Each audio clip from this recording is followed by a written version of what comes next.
अस्सलाम वालेकुम बेटा। बेटा केमिकल इक्विलिब्रियम के नाम से न्यू चैप्टर है ओ लेवल्स का, जिसको रिवर्सिबल रिएक्शन के नाम से भी जाना जाता है। तो इसमें जो पहला टर्म आ रहा है दैट इज़ रिवर्सिबल रिएक्शन क्या होते हैं। तो ऐसी रिएक्शन जो forward as well as in backward direction move कर सकते हैं उसे हम कहते हैं रिवर्सिबल रिएक्शन। आपसे ये क्वेश्चन भी आया है कई दफ़ा कि इसका सिंबल का मतलब क्या है। इसका मतलब है reversible reaction means those reactions which can move in forward direction as well as in backward direction. Same time पे प्रोडक्ट भी बन रहा होता है और रिएक्शन भी बन रहा होता है। तो पहली बात जो इसकी डेफिनेशन हो गई, उसकी डेफिनेशन हो जाएगी a reaction chemical reaction which can proceed in forward as well as in backward direction reverse direction at same time. ठीक है, तो इसका मतलब ये है कि फॉर एग्जांपल आपने हाइड्रोजन को एंड ऑक्सीजन को रिएक्शन करवाया तो आपके पास वाटर बन गया, तो ये एक टाइम पे रिएक्शन हो रहा होता है। और फिर दूसरा इलेक्ट्रोलिसिस में आप इससे हाइड्रोजन एंड ऑक्सीजन वापस बना सकते हैं, तो सेम टाइम पे नहीं हो रहा होता ये, इसको हम रिवर्सिबल नहीं कह सकते। रिवर्सिबल एक ही वक्त में आगे भी और दोनों तरफ मूव कर रहा होता है, इसे हम कहते हैं रिवर्सिबल रिएक्शन।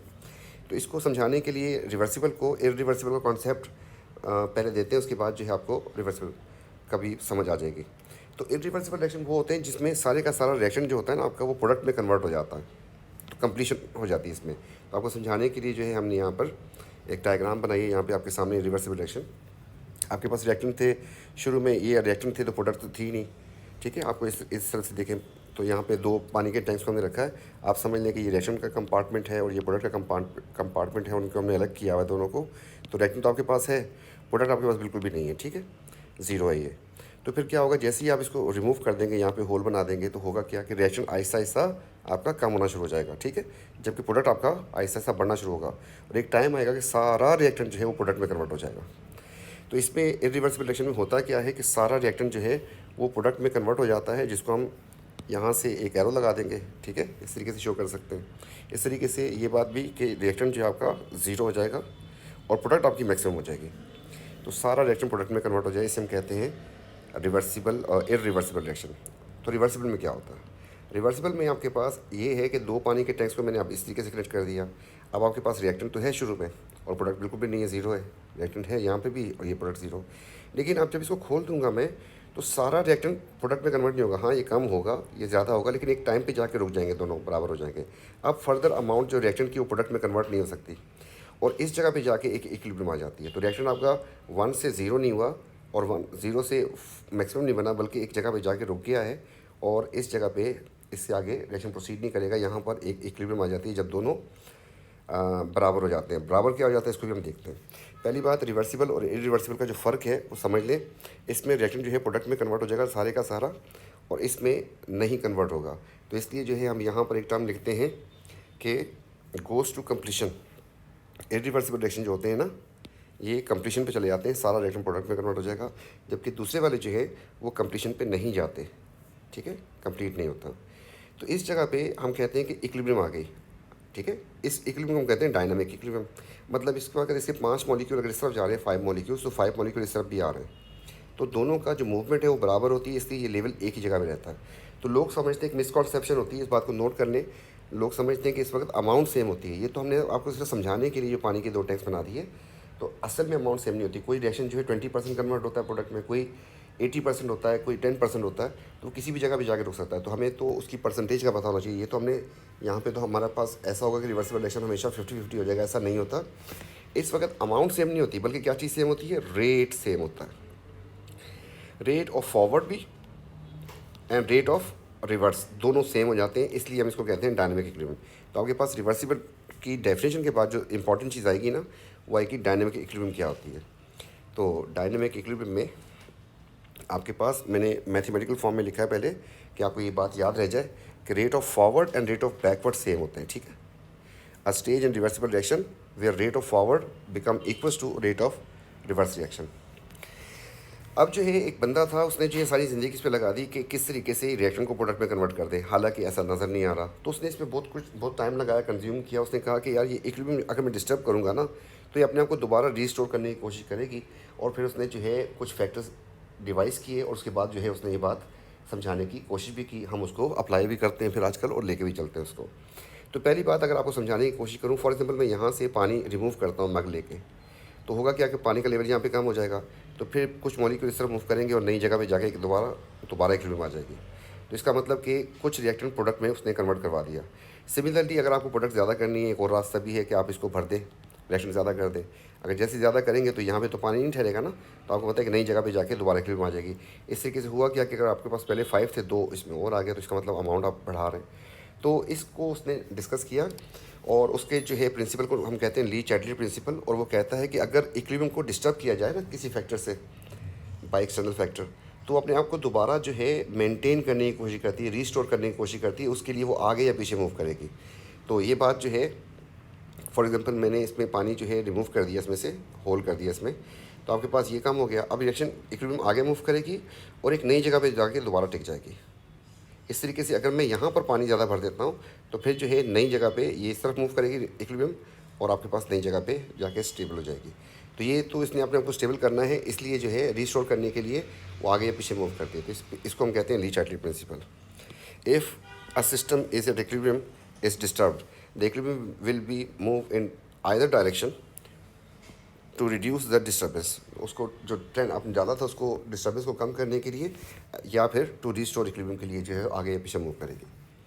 तो if an equilibrium is disturb by some external factor, it is either move in the forward और backward direction and to restore equilibrium. तो ये फैक्टर्स कौन कौन से हैं जिन फैक्टर्स पे इसकी वजह से जो है आगे पीछे मूव कर सकते हैं, तो वो फैक्टर्स देखने जा रहे हैं।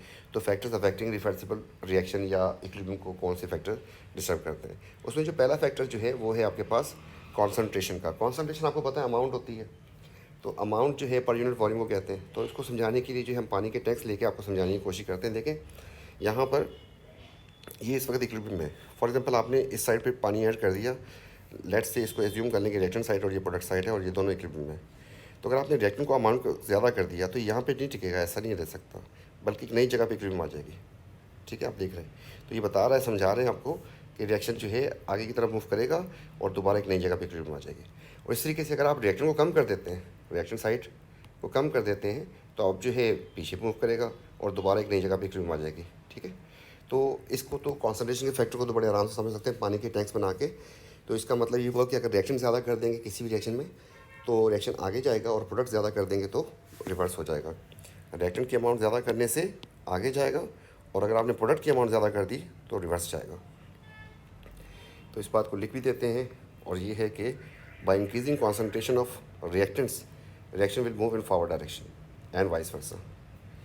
Equilibrium will restore at new position, नई पोजीशन पे आ जाएगी। तो पहला फैक्टर तो ये था, काफ़ी आसान है, पानी के टैंक से आप लोग समझ सकते हैं। दूसरा जो फैक्टर है वो है प्रेशर का। तो प्रेशर जो है आपको पता है कि वॉल्यूम के साथ जो है उसका इन्वर्सली रिलेशन होता है, प्रेशर ज़्यादा करने से वॉल्यूम कम हो जाता है। अब इस बात को समझने के लिए पहली बात तो ये कि प्रेशर जो है सिर्फ गैसेस के ऊपर एप्लीकेबल होगा, ठीक है, और किसी चीज़ पे होगा नहीं। तो अगर प्रेशर ज़्यादा करते हैं तो क्या इम्पैक्ट आता है उसका, उसके समझाने के लिए हमने जो है डायग्राम बनाई है, गौर से देखें। तो इसको मैंने हाइड्रोजन से रिप्रेजेंट किया, आपके पास ये 3 हाइड्रोजन के मॉलिक्यूल नज़र आ रहे हैं, ये नाइट्रोजन रिप्रेजेंट किया है, ठीक है, एक मॉलिक्यूल इसका है, एक अमोनिया का। मतलब इन्होंने आपस में रिएक्शन किया, कुछ प्रोडक्ट बन गई है और कुछ जो है रिएक्शन अभी उसी वैसे ही है। देखिए अगर जगह ज़्यादा है, प्रेशर कम था तो जगह ज़्यादा थी, तो इस तरीके से स्कैटर फॉर्म में रहते हैं। अगर आप प्रेशर ज़्यादा कर देंगे तो आपको पता है कि जगह कम हो जाएगी, वॉल्यूम कम हो जाएगा, अब इनको कंबाइंड होकर रहना पड़ेगा। आप देखें यही 4 मॉलिक्यूल जो है ना, 2 मॉलिक्यूल बन चुके हैं। ठीक है, जैसे इसका जो ये था इसके 2 टुकड़े कर देते हैं, तो आपके पास ये एक मॉलिक्यूल बन गया, ये 2 इसके साथ आके लग गए, और इसका एक हाफ, और सिमिलरली 3 जो है यहाँ से इसके साथ आके। तो अब जो है पहले कितने मॉलिक्यूल थे, 1 2 3 4 5, तो जगह ज़्यादा थी तो 5 स्कैटर्ड फॉर्म में रह रहे थे। When you increase the pressure volume actually increases, now they have an option कि कंबाइंड होकर भी जा सकते हैं। तो इस तरीके से मिल के रहेंगे तो कम वॉल्यूम में आ रहे हैं। तो इस तरीके से 3 हैं, उस तरीके से 5 थे। तो जब जगह ज़्यादा होगी तो स्कैटर्ड फॉर्म में होंगे, और जब जगह कम कर देंगे तो if they have a tendency to combine तो कंबाइन हो जाएंगे। तो इसको और समझाने के लिए जो है हम यहाँ पर एक एग्जांपल लेते हैं अमोनिया वाली। तो यहाँ पर सारी गैसेस होती हैं, आपको पता है ये भी गैस है, ये भी गैस है और ये भी गैस है। तो इस तरीके से यहाँ पर देखें तो 4 मोल्स हैं, ठीक है, इसको वॉल्यूम जो है 96 चाहिए डेसीमीटर क्यूब, जबकि यहाँ पर 2 मोल्स हैं गैसेस के, इसको 48 डेसीमीटर क्यूब चाहिए। तो ये स्कैटर्ड फॉर्म है and this is confined form, ये जो है आप इसमें जुड़ सकते हैं। तो आपके पास जैसे प्रेशर ज़्यादा करेंगे तो ये वाली फॉर्म एग्जिस्ट करेगी, आगे जाएगा रिएक्शन, और इस तरीके से कम करेंगे तो फिर पीछे चला जाएगा। तो इस बेस के ऊपर जो है यहाँ पर इसके मोल्स हमने लिख दिए, तो ये इसका मामला चलेगा। अब यहाँ पर ये प्रेशर की अभी मैंने जो डायग्राम बनाई है आपके सामने बार बार डायग्राम नहीं आएगी, इसलिए हम बच्चों को याद करवाता हूँ तस्बीह से ना। एक तस्बीह जो है मैं कहता हूँ कि सुबह की तस्बीह, इसको याद रख लें, एक शाम की तस्बीह है, ताकि बच्चों को याद रह जाए। तो आपने क्या करना है, अभी आप गौर से देखें तो यहाँ हुआ क्या था, 4 मोल्स से 4 मोल्स से, और यहाँ पे 2 मोल्स से। तो प्रेशर ज़्यादा करने से हुआ क्या, प्रेशर ज़्यादा करने से आगे जा रहा है। तो आप इसको कन्फाइन करते हैं, बात को ख़त्म करते हैं। लेकिन सुबह की तस्वीर ये है कि प्रेशर ज़्यादा करने से कहाँ जाएगा रिएक्शन, जहाँ पे कम मोल्स होंगे। प्रेशर ज़्यादा करने से कहाँ जाएगा रिएक्शन, जहाँ पे कम मोल्स होंगे। इस केस में आपके सामने है, यहाँ पे 2 मोल्स हैं, यहाँ पे 4 मोल्स हैं, तो प्रेशर ज़्यादा करने से कम मोल्स की तरफ जाएगा। इस तरीके से मैं यहाँ पे लिख देता हूँ कि मेरे पास अगर H2 है एंड I2 है और दोनों गैसेस हैं किसी टेम्परेचर पे, और ये 2HI है, ये भी गैस है। अब इस तरफ कितने मोल्स हैं, 2 मोल्स, इसमें तो कितने मोल्स हैं, 2। प्रेशर ज़्यादा करने से किस तरफ जाएगा, कहीं नहीं जाएगा। क्यों, दोनों तरफ मोल्स बराबर हैं। इस तरीके से नेक्स्ट एग्जांपल जो हमने दी N2O4 and decomposes to form NO2। अब यहाँ पर आपके पास ये भी गैसेस हैं, यहाँ पे 1 मोल है, यहाँ पे 2 मोल है। तो अगर प्रेशर ज़्यादा करेंगे क्या होगा, कम मोल्स की तरफ जाएगा। तो आपको ये बात पक्की याद कर लेनी तस्वीर कि प्रेशर ज़्यादा करने से कम मोल्स की तरफ जाता है, फिर आप उसको अप्लाई कर लेंगे आराम से। तो by increasing pressure the direction will move in forward direction. अच्छा, लिखना भी यही है। उधर जब आपसे पूछेगा कि what happen to the equilibrium, तो हम बताएंगे कि रिवर्स में जाएगा, फॉरवर्ड जाएगा। उसके साथ यही एक्सप्लेनेशन होगी कि देर आर लेस मोल्स, तो प्रेशर ज़्यादा करने से कम मोल्स की तरफ जाएगा। तो by increasing pressure volume decreases, so equilibrium shift to direction of less moles जहाँ पे होंगे वहाँ पे चला जाएगा। इसके बाद जो नेक्स्ट चीज़ है दैट इज़ टेम्परेचर। तो टेम्परेचर जो है, यहाँ पर टेम्परेचर का मामला ये है कि टेम्परेचर आपको पता है कि कुछ रिएक्शन में एनर्जी निकल रही होती है, रिलीज़ हो रही होती है, कुछ चाहिए होती है। तो यहाँ पर हमें उसको चीज़ को अप्लाई करना पड़ेगा। तो उसको थोड़ा सा समझने के लिए जो हमने यहाँ पे एक रिएक्शन बना दी है जिसमें आइस है और वो वाटर में कन्वर्ट हो रहा है। तो मैं यहाँ पे लेट से ये बनाता हूँ पानी का एक कंटेनर। इसमें आपके पास आइस भी और वाटर भी है, और दोनों इक्विलिब्रियम में, ठीक है। आइस भी है इसमें और वाटर भी है। अगर मैं इसको हीट कर दूँ तो आपको पता है कि सारे का सारा क्या बन जाएगा, पानी बन जाएगा। इसका मतलब ये हुआ कि इसी केस को देखें, आइस और वाटर का जो कन्वर्जन है that is endothermic reaction, it needs heat. अगर आप हीट देंगे तो सारे का सारा इसमें कन्वर्ट हो जाएगा, मैं कहूँगा रिएक्शन आगे जा रहा है। और सिमिलरली अगर मैं इसमें से हीट ट्रैप कर दूँ, इसको कूल कर दूँ, कोल्ड कर दें, इसको फ्रीज़र में रख दें इसको, तो होगा क्या, सारी की सारी क्या बन जाएगी, आइस बन जाएगी। इसका मतलब ये हुआ कि जब हम वाटर से आइस बनाते हैं दैट इज़ एक्सोथर्मिक प्रोसेस, इसमें से हीट निकालनी है आपको, ट्रैप करनी है। तो अगर आप ये काम करेंगे तो ये सारे का सारा इसमें कन्वर्ट हो जाएगा, आइस में। अब ये आज जो डायग्राम बना के दिखा रहा हूँ, ये डायग्राम तो बार बार नहीं आएगी। अब आपको छोटी सी बात बोलनी है, खुद सोचिएगा। अगर एंडो है, इट नीड्स हीट ना, नीड्स हीट। आप हीट देंगे तो आगे जाएगा। ये जो बात है ये कहीं नहीं लिखी होती रिवर्स वाली, सही है। आपके पास बस ऐसा लिखा होता है रिएक्शन, ऐसा करके। मतलब इसको मैं सारे को अगर रिमूव कर देता हूँ तो हटा दिया इसको मैंने यहाँ पे लिख दिया कि H2O liquid and H2O gas. तो बस यहाँ पे लिखा होता है कि दिस प्रोसेस इज़ लिक्विड से गैस में जा रहा है, तो दिस इज़ एंडोथर्मिक रिएक्शन। तो आपको पता है कि एंडो इट नीड्स हीट। अगर नीड हीट है, आप टेम्परेचर ज़्यादा कर देंगे अगर, तो एंडो अगर होगा तो वो आगे जाएगा। तो ये आपकी शाम की तस्वीर हो गई। ये भी याद रख लें कि टेम्परेचर ज़्यादा करने से क्या होता है, एंडो आगे जाता है। टेम्परेचर ज़्यादा करने से एंडो आगे जाएगा। तो हमने इस बात को लिख दिया। By increasing temperature of reversible endothermic reaction, endothermic reaction का टेम्परेचर अगर ज़्यादा करेंगे तो रिएक्शन फॉरवर्ड जाएगा एंड फिर वाइस वर्सा हो जाएगा।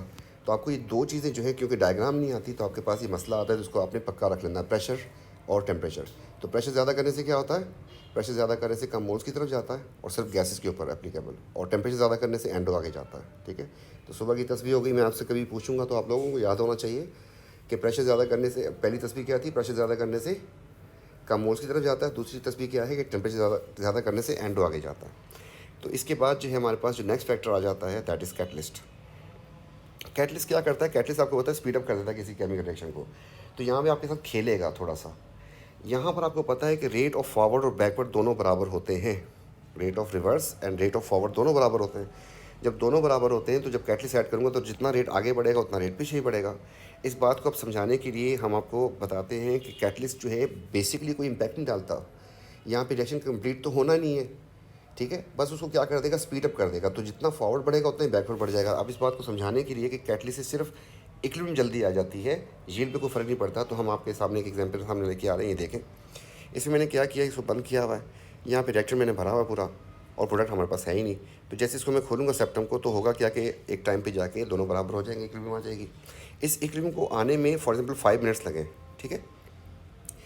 तो कैटलिस्ट क्या करता है, कैटलिस्ट इस काम को आसान कर देगा, स्पीड अप कर देगा। तो कैसे कर देगा, ऐसे देखा। तो आप इसका एरिया देखें, जो कनेक्टिंग पाइप है it is narrow, now it is a wider. तो अगर ये वाइड होगा आपके पास इसके कंपैरिजन में, तो यही काम होगा, सेम कॉपी होगी, सेम चीज़ होगी, लेकिन ये काम जो है ना ज़रा जल्दी हो जाएगा क्योंकि पाइप जो है आपका वाइट। तो कैटलिस्ट भी ये करता है, किसी काम को आसान कर देता है, स्पीड अप कर देता है। तो इस तरीके से यहाँ पर तो आपसे पूछेगा कैटलिस्ट जो है ऐड करने से प्रोडक्ट बढ़ जाएगी, तो उसको बोले कि नहीं ऐसा नहीं होगा। कैटलिस्ट ऐड करने से रेट ऑफ फॉरवर्ड और रेट ऑफ रिवर्स दोनों बढ़ेंगे। मतलब फॉर एग्जांपल यहाँ पे एक टाइम पे 2 मिनट के अंदर जो है आपके 5 मॉलिक्यूल इस तरफ जाते हैं और 5 मॉलिक्यूल आपके पास इस तरफ आते हैं। तो यहाँ पे क्या हो रहा होगा, यहाँ पे 10 मॉलिक्यूल जा रहे होंगे इस तरफ और 10 मॉलिक्यूल इस तरफ आ रहे होंगे। तो रेट ऑफ फॉरवर्ड और बैकवर्ड दोनों बढ़ जाता है।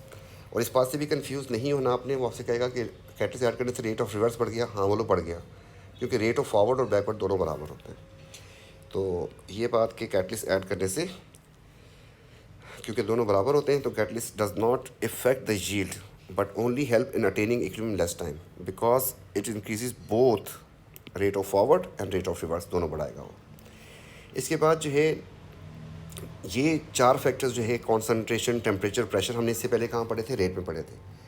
तो रेट ऑफ रिएक्शन में और यहाँ पर क्योंकि 2 जगहों में पढ़ाया जाता है, दोनों जगहों पे कॉन्सेप्ट डिफरेंट है। वहाँ पर हर बार हम कहते थे, रेट में हम कहते थे कि by increasing temperature, bye increasing pressure, तो पार्टिकल्स की इफेक्टिव कोलिजन ज़्यादा हो जाएंगी, तो रेट बढ़ जाएगा, कम हो जाएगा। तो ये बात वो लेके चल रहा था। तो यहाँ पर जो है हमारे पास हम देख रहे हैं, इक्वेशन को देखते हैं, उसके साथ लेके चल रहे होते हैं कि भाई ये एंडो है या एक्सो है या मोल्स किस तरफ ज़्यादा है किस तरफ कम है। तो वहाँ पे ऐसा कुछ नहीं किया था। अगर मैं आपको दिखा सकूँ, पहले मैं क्वेश्चन करवाता हूँ, उसके बाद फिर मैं आपको दिखाता हूँ। तो हमसे अगर क्वेश्चन करता है तो हमें कंफ्यूज करने के लिए वो ये काम कर सकता है। वो कहता है कि if the temperature is increase in forward reaction, कौन सा रिएक्शन, ये रिएक्शन आपको दिया, इसने कहा कि इसका जो है अगर मैं टेम्परेचर ज़्यादा कर दूँ तो क्या होगा। आपको पता है कि रिएक्शन क्या है, एक्सोथर्मिक है। तो टेम्परेचर अगर ज़्यादा कर दें तो क्या होगा, आपको पता है कि अभी इसको तो हीट नहीं चाहिए, तो ये तो रिवर्स जाएगा। तो हमें तस्वीर क्या थी कि टेम्परेचर ज़्यादा करने से एंडो आगे जाता है, ये तो एक्सो है, तो ये तो पीछे जाएगा। इस बेस के ऊपर जब हमसे क्वेश्चन करता है कि what happen to the rate of forward reaction, तो हम बोलेंगे कि डिक्रीज़ कर जाएगा। ये लिख दिया मैंने, डिक्रीज़ कर देगा। तो यहाँ पे गलती हो गई हमसे। बहरहाल दूसरा क्वेश्चन भी आपके सामने रखते हैं। फिर वो कहते हैं what happen to the yield. हमने देखा कि एक्सोथर्मिक रिएक्शन है, तो हमारे पास तस्वीर क्या थी, एंडो आगे जाता है टेम्परेचर इंक्रीज़ करने से। तो ये तो एंडो नहीं है, ये तो पीछे जाएगा। जब पीछे जाएगा तो हम बोलेंगे यील्ड क्या हो जाएगी, डिक्रीज़ हो जाएगी। रेट क्या हो जाएगा, डिक्रीज़ हो जाएगा। ये सोचा, लेकिन हमसे गलती जो उसने करवानी थी वो करवा ली। क्यों करवा ली, एक जगह पे उसने रेट का वर्ड यूज़ किया, एक जगह पे यील्ड का वर्ड यूज़ किया। ये दोनों अलग अलग चैप्टर्स थे, दोनों अलग अलग टॉपिक हैं। आपको रेट के वक्त क्या सोचना है, तो आपको यील्ड के वक्त क्या सोचना है। इस उसके स्नीकी क्वेश्चन से बचने के लिए आपको एक बात आपको समझानी है, फिर आपके पास ये काम सीधा हो जाएगा। तो बात ये है कि रेट और यील्ड की जब बात आएगी, तो जब भी रेट की बात आएगी तो आप क्या क्या करना है कि रेट में आपको इक्वेशन नहीं देखनी, आपको इक्वेशन नहीं देखनी, आपको जस्ट थिंक करना है इफ़ेक्टिव कोलिजन। मैं अगर आपको दिखा सकूं तो दिखाने की कोशिश करता हूं कि हमने एक किया था स्पीड ऑफ रिएक्शन के नाम से। तो स्पीड ऑफ रिएक्शन, तो देखिए हमने यहाँ पे जितने भी फैक्टर्स किए थे ना, उस वक्त मैंने आपको कोई इक्वेशन नहीं लिख के दी। ये फैक्टर्स आके आपके पास, यहाँ पर हमने आपसे सिर्फ ये डायग्राम दिखा के पूछा था कि किस में इफेक्टिव कोलिजन के चांसेस ज़्यादा हैं। कोई इक्वेशन नहीं है, ठीक है। इक्वेशन दोनों के लिए सेम है, दोनों के लिए इक्वेशन सेम है। हम क्या देखते थे, हम देखते थे इफेक्टिव कोलिजन के चांसेस ज़्यादा कहाँ पे। इस तरीके से जब हमने सरफेस एरिया की बात की, हमने कोई इक्वेशन नहीं लिखी। हमने कहा कि पाउडर से करने से सरफेस एरिया, उससे इफेक्टिव कोलिजन जो है ज़्यादा हो जाएंगे। जब हमारे पास प्रेशर की बात है, कोई इक्वेशन नहीं आपके सामने, देख लें। तो प्रेशर ज़्यादा करने से पार्टिकल्स करीब हो जाएंगे, तो इफेक्टिव कोलिजन ज़्यादा हो जाएंगी। तो इस बेस के ऊपर जो वो कन्फ्यूजन कर रहा होता है, तो उससे आपको बचने के लिए आपको रास्ता दिया है, क्या करना है आपको। तो जब आपसे कहे कि रेट की बात करें, तो आपकी इक्वेशन नहीं देखनी, बल्कि आपको सीधा क्या करना है, आपको इफेक्टिव कोलिजन के बारे में सोचना है। तो फिर आपका आंसर सही आ जाएगा। फॉर एग्जांपल हमारे पास यहाँ पर उसने कहा कि रेट ऑफ फॉरवर्ड को क्या होगा, तो मैंने जो है इसको छुपा दिया इक्वेशन को। हम सोचते हैं कि उसने किया क्या था, उसने टेम्परेचर ज़्यादा किया था। टेम्परेचर ज़्यादा करने से पार्टिकल्स की काइनेटिक एनर्जी बढ़ जाएगी, स्पीड बढ़ जाएगी, उनकी इफेक्टिव कोलिजन के चांसेस क्या हो जाएंगे, इंक्रीज़ कर जाएंगे। जब वो इंक्रीज़ कर जाएंगे तो आपके पास रेट बढ़ जाएगा इसका। तो इस केस में आंसर हमारा इंक्रीज़ आना चाहिए था, जो कि हम गलत सोच रहे थे। हमने कहा कि एक्सो है, ये तो पीछे मुड़ जाएगा, रेट ऑफ फॉरवर्ड तो कम हो जाएगा, तो हम डिक्रीज सोच रहे थे। हालांकि ऐसा नहीं है, आपको इक्वेशन को छोड़ दें, रेट के लिए आप सिर्फ इफेक्टिव कोलिजन का सोचें। तो टेम्परेचर आपने नोट कर लिया कि टेम्परेचर जो है वो आपका इंक्रीज़ कर रहा है, तो उसकी वजह से इफेक्टिव कोलिजन क्या हो जाएंगी, इंक्रीज़ कर जाएंगी, तो रेट इंक्रीज़ कर जाएगा। तो यहाँ पर हमारे पास इंक्रीज़ का आएगा। यील्ड जब आएगी तो उस वक्त क्या करना है, तो यील्ड में आपको इक्वेशन देखनी है और बाकी ली चैटली प्रिंसिपल अप्लाई करना, जो आप अप्लाई कर रहे थे, ठीक है। तो फिर आपको इसके लिहाज से सोचना है। अब आपने टेम्परेचर ज़्यादा कर दिया, तस्वीर याद करें। तस्वीर याद ये है कि एंडो आगे जाता है, ये तो एक्सो है, ये तो पीछे जाएगा, तो बोला अमोनिया की यील्ड। जब पीछे जाएगा रिएक्शन तो प्रोडक्ट तो कम हो जाएगी, तो ये डिक्रीज़ हमने सही सोचा था। तो it will decrease true, but इसको डिक्रीज़ नहीं लिखेंगे, इट विल इंक्रीज़। ठीक है, इस तरीके से हम आपसे एक और क्वेश्चन भी पूछते हैं तो आपको बात क्लियर हो जाएगी। तो नेक्स्ट जो है क्वेश्चन हमारे पास ये आ गया कि एक रिएक्शन है जिसमें ये एंडो है। ठीक है, अब क्या किया उसने, प्रेशर ज़्यादा कर दिया। तो प्रेशर की तस्वीर सबको याद है, प्रेशर ज़्यादा करने से क्या होता है, रिएक्शन कम मोल्स की तरफ जाता है। यहाँ पर गौर से देखें तो 2 मोल्स हैं, बहरहाल अप्लाई करते हैं। पहला यील्ड ऑफ, इस पर क्या फ़र्क पड़ेगा। यील्ड की बात की है तो इक्वेशन मुझे देखनी थी और तस्वीर भी याद करनी थी। प्रेशर ज़्यादा करने से रिएक्शन उस तरफ जाता है जहाँ पे कम मोल्स हो। यहाँ पर इस तरफ भी मोल्स है, इस तरफ भी, दोनों तरफ। तो यील्ड आपकी नो चेंज आएगा, यहाँ पर नो चेंज, कोई फ़र्क नहीं पड़ेगा क्योंकि दोनों तरफ मोल्स बराबर है। और ये इसकी एक्सप्लेनेशन है, because the moles of reactant product are same, moles of reactant product gases are same, so there is no effect of pressure on the yield of. ठीक है, और दूसरी बात आपसे कहा रेट के लिए आप इसको हटा दें। आप सोचें, इसको इक्वेशन को हटा दिया आपने कि रेट पे क्या फ़र्क पड़ेगा। अच्छा, रेट ऑफ रिवर्स बोले या फॉरवर्ड बोले, रेट तो दोनों बराबर होते हैं यहाँ पे। तो प्रेशर ज़्यादा करने से आपको पता है कि प्रेशर ज़्यादा करने से आपके पास प्रेशर लो हो, प्रेशर ज़्यादा कर देंगे तो पहले पार्टिकल्स दूर दूर थे, अब पार्टिकल्स पास पास हो जाएंगे, तो इफेक्टिव कोलिजन जो है इंक्रीज़ कर जाएगी, तो रेट आपका इंक्रीज़ कर जाएगा। तो इस चीज़ से आपने बचना है, तो इंशाल्लाह फिर आगे कोई मसला नहीं होगा। ठीक है, तो इंशाल्लाह नेक्स्ट वीडियो में मिलते हैं और फिर नेक्स्ट